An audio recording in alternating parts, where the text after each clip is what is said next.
You're listening to the Creating a Brand podcast. I am your host, Alex Sanfilippo. Today's guest is the founder of LadyBossBlogger.com, Elaine Rao. She is a full-time successful blogger. I love the blogging space. It's actually where I got my start. It's something I'm very passionate about. And I've been wanting to have a conversation with another successful blogger on the Creating a Brand podcast because I know that it's going to be very helpful for a lot of the listeners, because both the podcast listeners and the community are full of people that either have blogs, are starting a blog, or know that they need to start a blog. And that makes sense because blogs are so powerful in today's world. So I wanted to talk to somebody that's been doing this successfully. So Elaine was able to take her blog and turn it into a profitable business within 3 years. That's right. She launched less than 3 years ago, and she's been able to grow a massive audience and just help a lot of people through the content that she's developing on her blog. So today, Elaine and I talk about turning a blog into a profitable business. She's going to share a lot of wisdom in this episode. So let's not wait any longer. Here is my interview with Elaine Rao.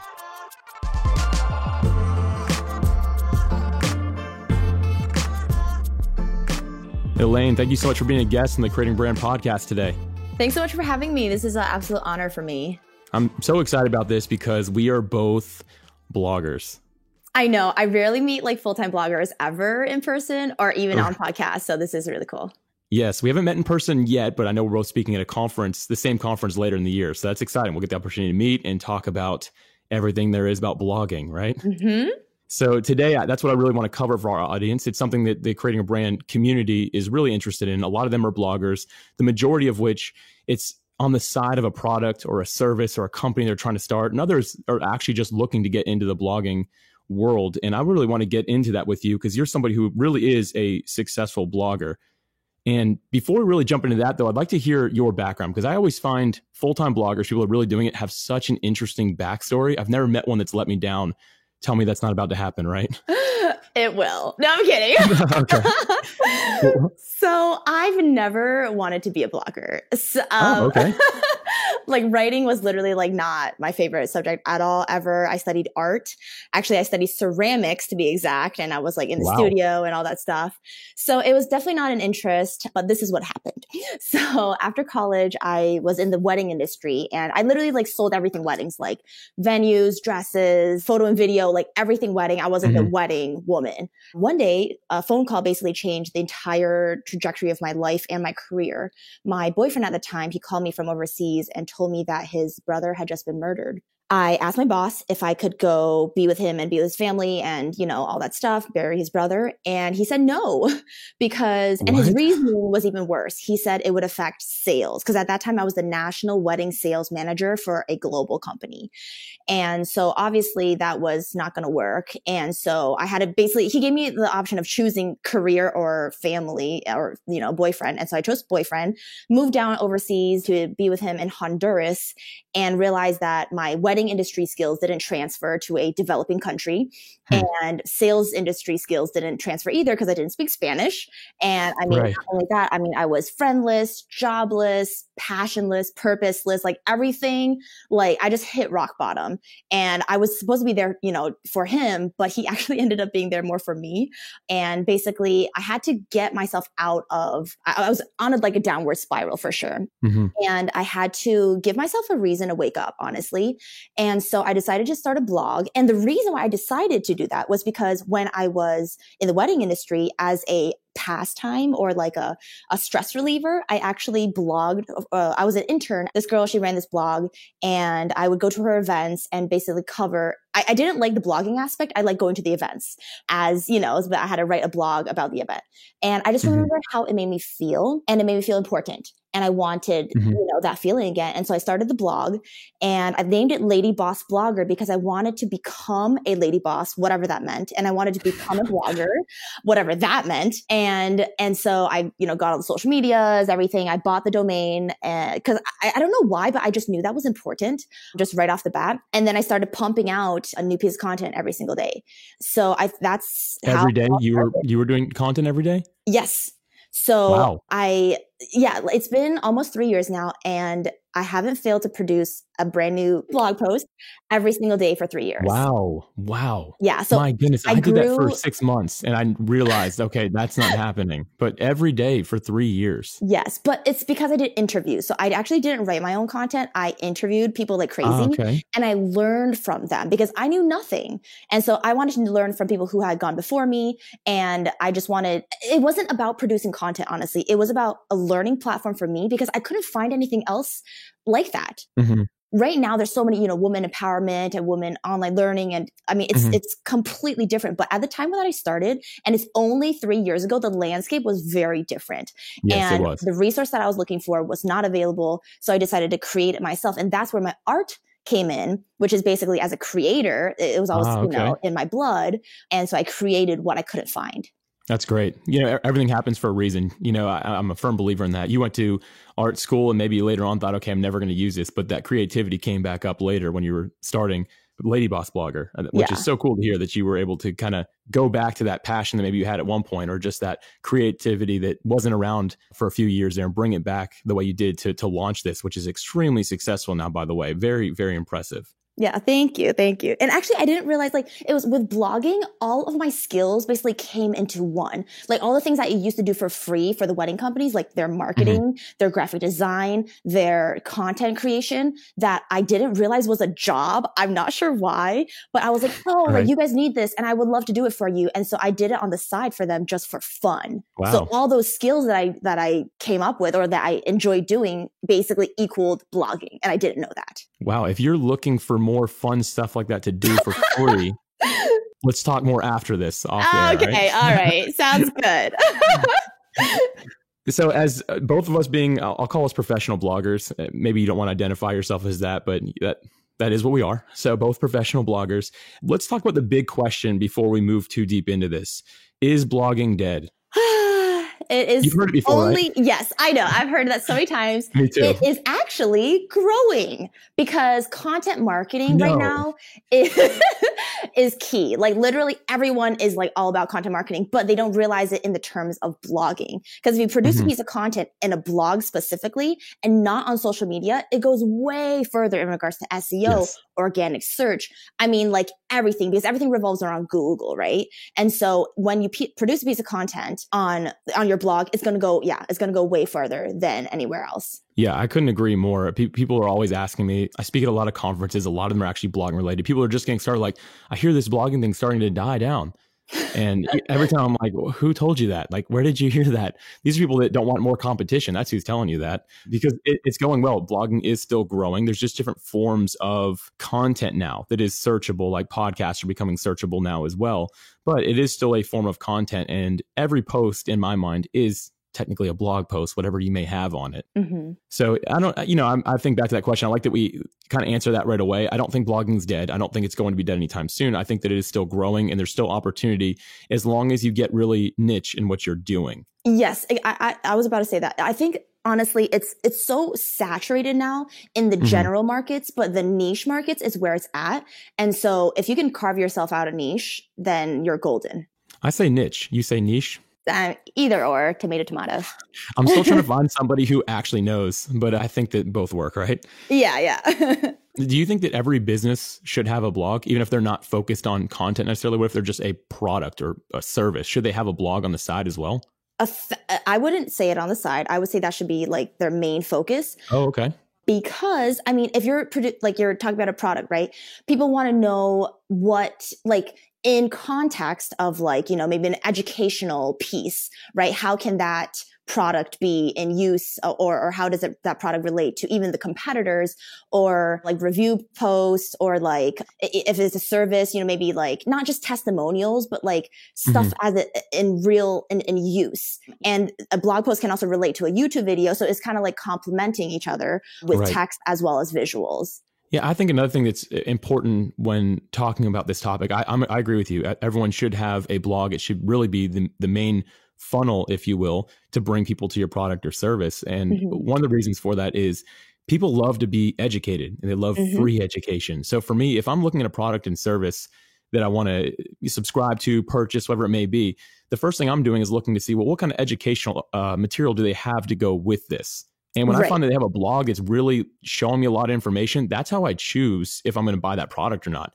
It's the one that gives me the most education or free material to go with it that I'm going to be actually interested in. Right. And I mean, the most searched terms on Google are basically like, is the word best. So like, the best products for XYZ, the best books, to whatever, right? If you write a blog post about, the best service to, I don't know, to learn how to become a counselor or whatever. And then, obviously, and then your business model is that you're a school, then they're going to read that and then get educated on it and then subscribe to or sign up for, your online classes or your school, whatever that is.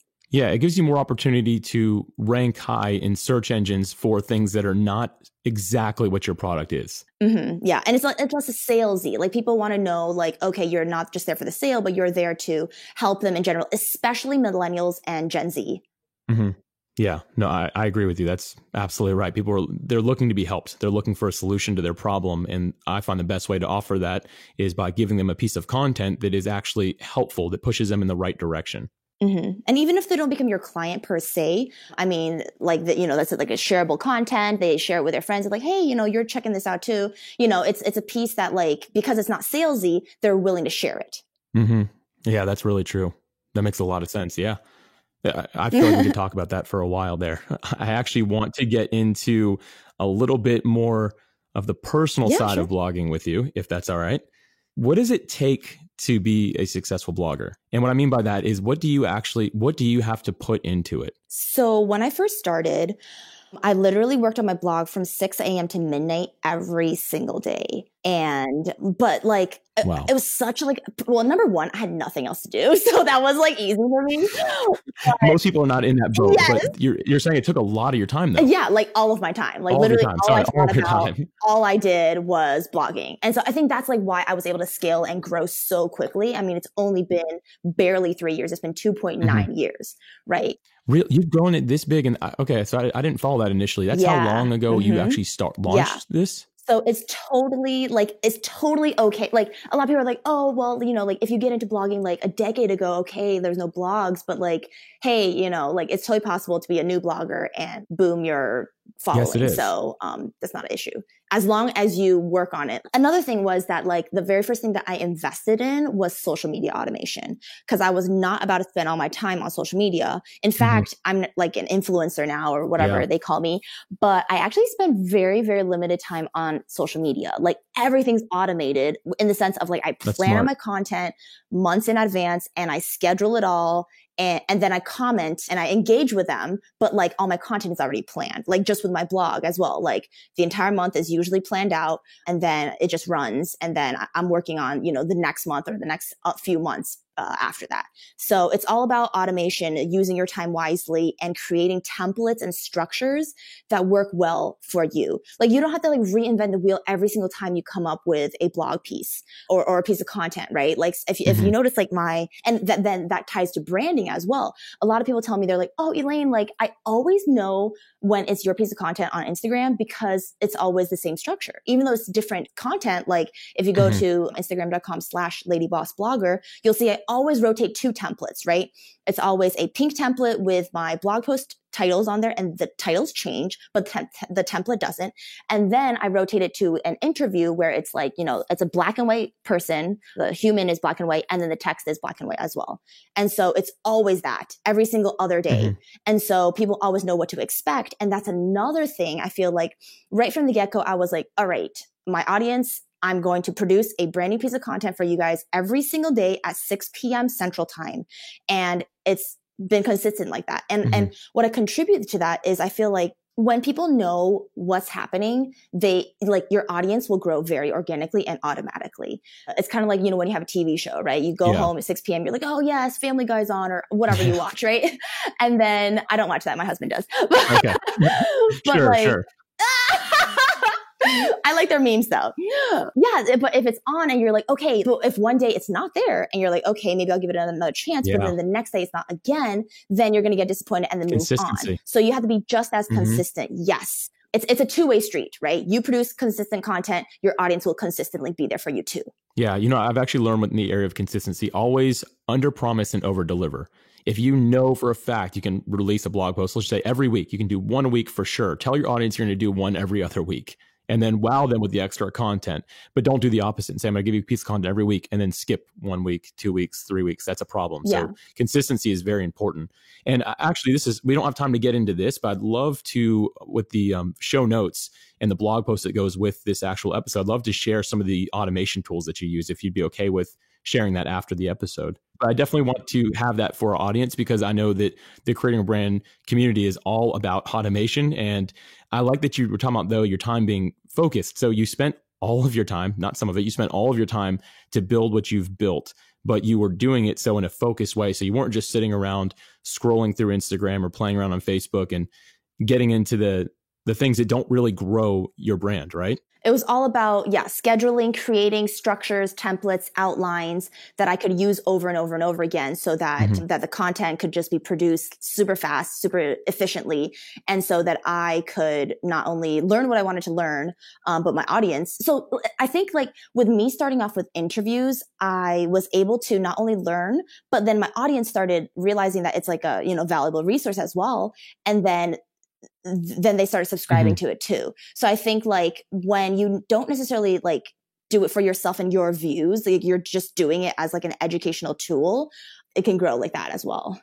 Yeah. I want to get back to this question again. What does it actually take to become a successful blogger? Were you ever discouraged early on? I know you saw some immediate traction. Did you have any time of being really discouraged about it, or just weren't sure where to take things? Did you run into that? Yeah, like every other day. But like, well, you see, that's the journey I think that's really valuable to share. Because I felt the same way when I first got started, and I didn't have the same traction you did, but there were some painful days where I was like, maybe I should just stop. What did you do to get through that, or to overcome the confusion of where to go next? What did you do? I just tried new things and I just kept on learning. I was like, okay, so this obviously, is not working. Then like, for example, the structure after an entire year of, having the same exact structure for my interview, I realized that I really wanted to learn more about like, there's one specific question that I would always go to in their interview, and that was their business tools. And so I decided to highlight that one. And then the next year, I started learning about everyone else's business tools and what they used, and then started implementing them into my calendar as well, or my outline. And so I think that, just like learning on the spot and just not stopping and not giving up, even if you feel like even if I feel like it's monotonous or I'm doing the same things over and over again, I still kept them up. But I kept them up and I implemented other things. So I didn't like completely like switch tracks. I feel like a lot of people, they're like, oh, like I want to blog about garbage disposal, whatever, right? And then the next day they're like, oh, you know what? I want to talk about forestry. And it's like, well, let's like do like a little bit more, in tune or just broaden your niche, right? But for me, I feel like I made little steps. And so it was never a drastic turn. And then I also listened to my audience. For example, guest posting. I got so many requests, like, oh my God, it was just piling in my inbox of people wanting to guest post on my thing. And I was like, well, I only do interviews, so that's not my thing. But then after I saw like, months and months of people requesting, I was like, you know what? Maybe I should listen to them. And so then I implemented it, and then I had to like create every single time I like add a new thing, I have to create a new structure for it. And it's super hard. And then it takes a while for it to like even out and then become what it is. But I don't like stop or pause to figure it out. Basically, I create it. And then as I'm creating, I'm figuring it out. Not every single piece is going to be 100% perfect. It usually takes a few blog posts for me to figure out, okay, this is how I like to work. This is how the structure should be. And then this is what my audience likes. And then I don't go back and edit the other ones. Right. Like they're already done. If you're creating a brand, whether it's a personal brand through a blog or influencing on social media, or a professional brand with a product or service that you're offering, the Creating a Brand community is for you. We are your digital mastermind or tribe. Our community is built on our own custom social media platform where we share our experiences, recommendations, and solve real problems together. In addition, all members have exclusive access to our many online courses. Ultimately, we are a powerful community of entrepreneurs that are helping each other succeed. You will always go further in life and in business when you're part of a healthy community. I'm so passionate about this that I'm going to ask you to do something for me right now. Visit creatingabrand.com and join our community today. You can start for free and it will take you less than 3 minutes to set up. Once you join, message me directly. I'd love to have a conversation with you and welcome you to our community. But let's just kind of change the question here. If you're just getting started, do you recommend doing what you did or going after somebody who's been doing it or getting into a course? Like, what do you think? This is what I would recommend, is that you first figure out on your own kind of what direction you want to do. And then after you have at least a general idea, I would invest in courses, like specifically what you want to do. Like, for example, after a year, I was like, okay, I want to tap into affiliate marketing because I realized that it was all service oriented, all the stuff that I was selling. I realized that I wanted more passive income and I wanted it to be like, like create more automation machines. And I knew from reading, what other people were talking about, that affiliate marketing was the way to go. So I invested in the course by Michelle. She is incredible. And she's a full-time blogger as well. She makes like millions every year. And I think she started around where you start, like 8 years ago. And and I knew that she would be an amazing teacher. And she has her passive income was like really crazy as well. So I invested in the course and then I learned, and it took me a while, like a few months to like actually understand it. And then after that, I was like, okay, and then I wanted to grow my traffic. So then I invested in a Pinterest course. And then I wanted to, scale my business. Wow. So I invested in a 6-figure scaling, like a business course, right? So I had specific goals in mind of what I wanted to learn. So it's not just like, oh, let me like purchase this course and like see how it goes. It's like, no, you should have a goal in mind of why you're purchasing that course. Yes. And then so you can actually have measurable goals of like the outcome. Yeah, I say this a lot on this podcast, but you need to find your why before you can do the what. Like you need to understand why you're doing something. And I like that you're talking about get that direction first and then invest in those specific courses, not just very generalized. I think that's very wise. And the way that you get your direction is actually by doing. So you have to be disciplined enough to figure it out for the first few months and then have a direction that you can actually go in. It doesn't have to be like the direction like forever. I feel like a lot of times people are like, oh, like, I don't know, like you're investing in like your entire future. It's like, no, you're investing in the next couple months of your life. That's right. If you learn it and you learn it well and it works, great. If it doesn't, you've learned what you need to learn, and then you can take the next step. That's right. Now, I have another question here that's a little bit different we're talking about right now, but you had a lot of time in the beginning. It's funny, you had a lot of time, but no money. That's a good place to be. And if you have a lot of money, but a little bit of time, that's also not a bad place to be. But if you have no time and no money, it's rough to get started. But I want to ask now, what about somebody who doesn't have the time that you do, or did, I should say, and maybe they're kind of already in a full-time career, they're already really busy. How do they find time to write? And now I know that you're really busy. How do you still find time to produce content every day? How have you scheduled that out, or what do you do? So I was called a blogger, but I literally am more of a publisher. Okay. I have probably only written about a handful of blog posts myself. The rest have been guest posts or other people's content. Okay. So I was actually I realized that like, I'm really not the best writer. So it's like really ironic that I'm called a blogger, right. But like, I really like promoting, like my thing is promoting other people. So, and I'm incredibly good at that. And so like highlighting other people, growing audiences to help other people grow their audiences, like almost like more of like a PR role than like a blogger role. And then but then with every single piece of content, of course, I add my own tidbits in there as well and different things like that. Plus, I have a team of 17 writers. Oh, great. That's good. That help me out. So like I have 17 interns and they do like all sorts of different things for me. So I realized that delegation is like my number one skill. That's good. That's a great skill. You go far with that skill. If that's your only skill, you'll make it really far in life. Yeah, I don't know what it is, but it makes me really excited and I love delegating stuff because I don't want to I know how to do everything because I've done it before. But then now with my interns, like they're at a point where they're like, oh, they're wanting to learn. They're wanting to, learn from a full-time blogger and everything. And I realized not a lot of bloggers like teach their craft. And for me, my brand is all about helping the next generation of women learn how like their skill set, what their interests are, all that stuff. So I created the internship, the perfect internship that I wish that I would have had. And then I love the mentoring aspect. Every single Monday I talk to every single one of my interns and and, give them pointers, talk about what they, what they accomplish and how we can further their goals and help one another out. I think you bring up a good point here, which is, and I think a lot of us, we assume that we need to be writing our own content completely, but you brought up a good point and you don't have to do that. And I have projects where I actually don't do the mass majority of the writing. I've subbed that out as well.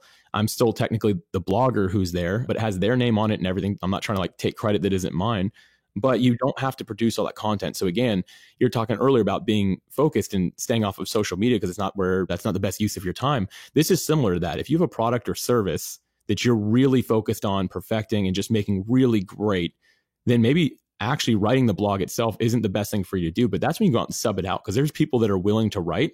And a lot of them will do it for a very affordable rate or even for free if they're able to promote themselves a little bit in it. Mm-hmm. And that might be a good route for people to go. So you're thinking about, how on earth am I going to manage my time to reserve a couple hours a day for writing, whatever. Maybe you don't need to be doing that. Maybe it need to be much less time where you're just reaching out to people saying, hey, I'd love for you to write a blog post on this, and here's what's in it for you. Mm-hmm, exactly. Yeah. And I do have, Lady Boss Blogger, here's the thing. I have two brands. So Lady Boss Blogger is my professional brand, and then ElaineRao.com is my personal brand. So on there, I talk, it's kind of like off and on a little bit about, my travels, beauty, blah, blah, whatever. So that's where I kind of more so express myself so I have a very distinctive break between two things. So one, I produce 100% content for myself, and it's all about me and my life and lifestyle, whatever. Mm-hmm. And then the other is all about other people and what they can gain from it, very educational, etc. Yeah. So it's a very distinctive break. Because I never wanted to be the blogger behind the brand. I don't know why, but that's why I didn't name it my name. Right. Because I wanted to be scalable, and I wanted it to be all about other people. But however, a year into it, a lot of people will start asking, who is the Lady Boss Blogger? And blah, blah, blah. And I was like, oh my God, I have to show up. Honestly, I would prefer to just hide behind my blog all day, every day, not even resurface. So my personal brand is basically mostly just on Instagram. So I post images and products and stuff like that about my life. And then I have Lady Boss Blogger educational resource. Yeah. And I think that your audience, they really were interested in learning more about you. I think it's because you've added so much value. I've been through your website. It adds so much value to people. Anything people want is there on those, on your topics and your niche, right? You've really been able to just add so much value. People want to know more about you. And I think that that's another really important point, because a lot of us were like, well, I'll just name my blog my name. And there's not necessarily anything wrong with that. However, it actually initially might be easier because people already know that name. But when you actually create a brand behind it, when you do that, it has so much more power and it's going to go so much further from a scalability standpoint. Well, and also from an SEO standpoint, for example, people would never search my name, but they will search maybe Lady Boss or blogger, right? And every single time I talk about my brand, people are like, I think I've heard of that, right? Because it sounds familiar. Yeah, I think that there's another searchability aspect to it too. Yeah, this is actually a good segue or transition here. I want to talk about blog traffic a little bit. We're going to get real practical in these last few questions I have here for you. How can someone get more traffic to their blog? If they're just getting started, what is your recommendation to start getting some traction? The very first thing you need to do is get a Pinterest account. Pinterest is the only social media that actually gives SEO juice to your stuff. Everything else like Insta, Facebook, whatever, they want you to stay on their platform. Pinterest, on the other hand, you create a pin, it can circulate for years. And if you actually, for example, if you search my name, the very first thing that will pop up is Pinterest stuff. So even if you have nothing else on the web, your Pinterest profile, if you have one, will be on Google search. Not to get too technical here, but Facebook, Instagram, all those, they're not indexed by Google, but Pinterest is actually indexed by Google. And that's what makes it separate itself. So again, not to get too technical or anything, I'll just leave it at that. But so your first piece of advice to get more traffic is to get on Pinterest. And what should they be sharing there? Sharing their blog posts. For every single blog post you create, I would create 3 images and then test those to see which one performs the best. I would join groups. So not only posting, Pinterest is also the only platform like social media. I wouldn't even categorize it as social media, but that's whatever. It's more like another search engine, just a different type of search engine, really. Yes, it's a visual search. That is exactly correct. But I would create 3 different ones, test it out to see which one performs the best according to the visual, according to the, the wording. Always, always, always make sure that your link is in the bottom or somewhere on the image so that they know where this image came from and they know how to link to your website. So not just in the description of it, you're saying actually on the image itself. On the image, yes. And a great free tool to do that with, what do you use? Canva. Yeah, Canva is what I was going to say. I want to make sure you'd say the same thing. Yes, canva.com. If you're not using that, it's a great free tool that you can add words to images. So back to the question on traffic, what else would you recommend doing? So people getting a Pinterest account, they're posting these 3 images like you're saying, they're including the URL of the blog post or the website, whatever it may be at that point. What else can they do outside of Pinterest to start growing more traffic? I would make sure that every single one of the images that you post on your blog post have an alt tag. What that is basically when you upload an image into WordPress and then you click in and you're editing it, there's like an alt tag description. What you want to type in there is what the image is about. This allows Google to basically read it as not just like a pixel. Like basically you wanted it to be able to talk to Google, and the way to do it is through alt tags, through heading tags, different stuff like that. So an alt tag, so for example, if you put an image of a woman holding a flower, you would literally type in there, woman holding a flower. And then if your heading tag, which is your H1 tag, which is in your toolbar on the very top, if you like select your heading, matches, for example, like 5 gardening tools that you would use, and then your image is a woman holding a flower, that tells Google that your image is relevant to your content. And then that ranks your stuff higher. So there's little things that you can do just on a daily basis that can help you with your SEO. That's good. That's really good. Great advice. I don't have anything to add to that. I think that's dead on.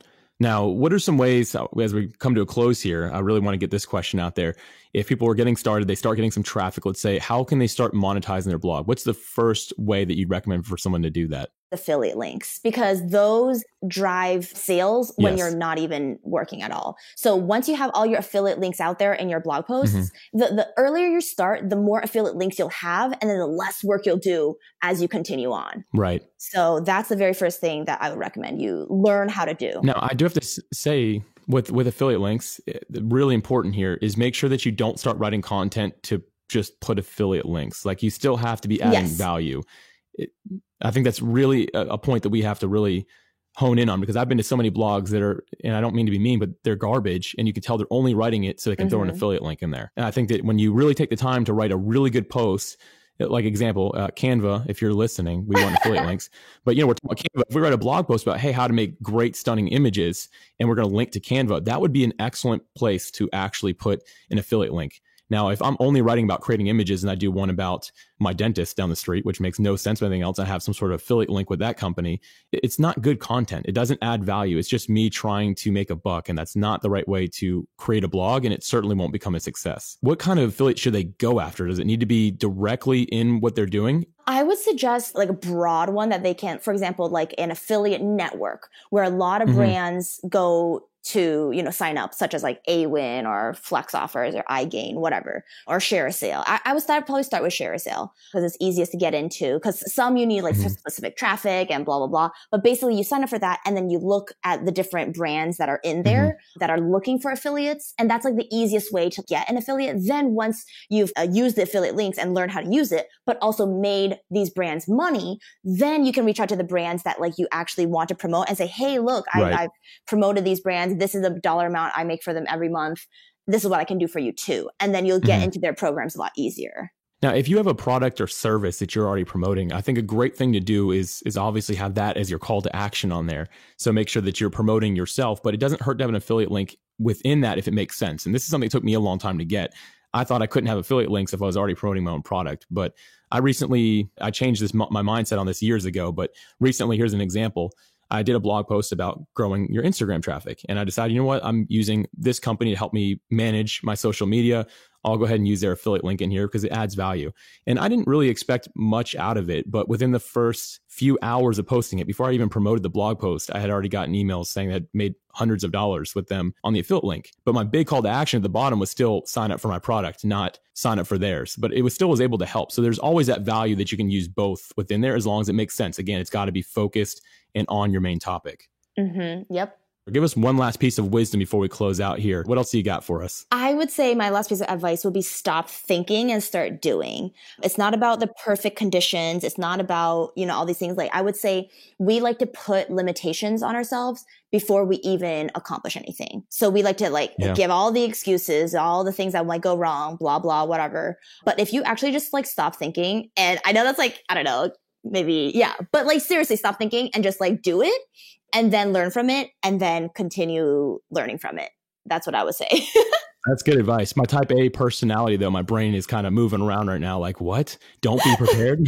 No, obviously prepare, but you can only prepare so much. You can't wait for perfection, because if you're just chasing perfection, you're never going to get started. So stop thinking and start doing. That's great advice. For example, like I want to give a video example. So I've been wanting to tap into video marketing and, creating videos, because video is literally like my worst fear. I was like, oh, well, I don't have a ring light. And I'm like, why is having a ring light equal to like creating content? Will that help? Yeah. Okay. And you can use a window, and so I was like, and then my tripod was broken. And I was like, oh my gosh. So what I did yesterday was I did a hot glue. I stuck it into a box so that there was the platform. And then I recorded my very first video. That's great. No, that's good. Hey, we laugh about it a little bit, but the truth is a lot of people struggle with that. Like, oh, I don't have the right gear. The truth is, pull out your phone, put it on your dresser, wherever it is, get some decent lighting, just turn the lights in the room and get started. I think that's excellent advice. I love that example. So Elaine, I really appreciate you being on the podcast today. This was extremely valuable. I was so excited to have another professional blogger just to talk to me about their wisdom and share their journey. So thank you so much for being here today. Thank you so much for having me. This is awesome.